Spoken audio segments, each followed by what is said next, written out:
17 के उमरिया गे तोर 17 के उमरिया गे अब भैलो साल 18 के।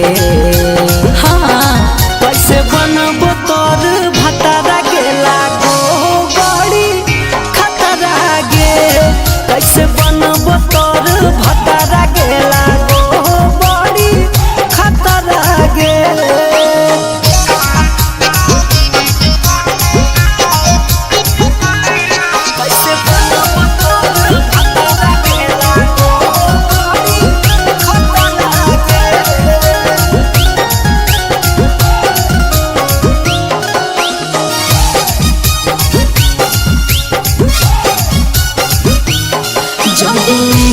करभी बड़े छत करभी रे चली जेबो जहाँ अगर मत देखी रे साचो की हरे जादे लेट करभी बड़े छत करभी रे चली जेबो जहाँ अगर मत देखी रे केते दिन खाना खैभी रे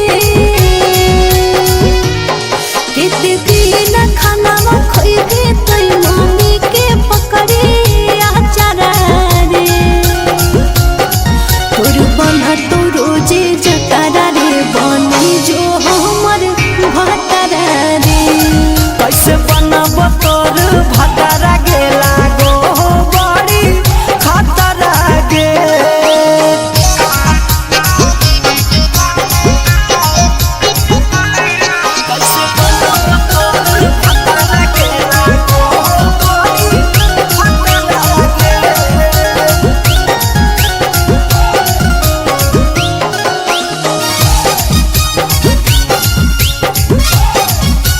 खेतवा जाए परत गे रोटिया पहले परत गे हमारा के संगे सब झेले परत गे।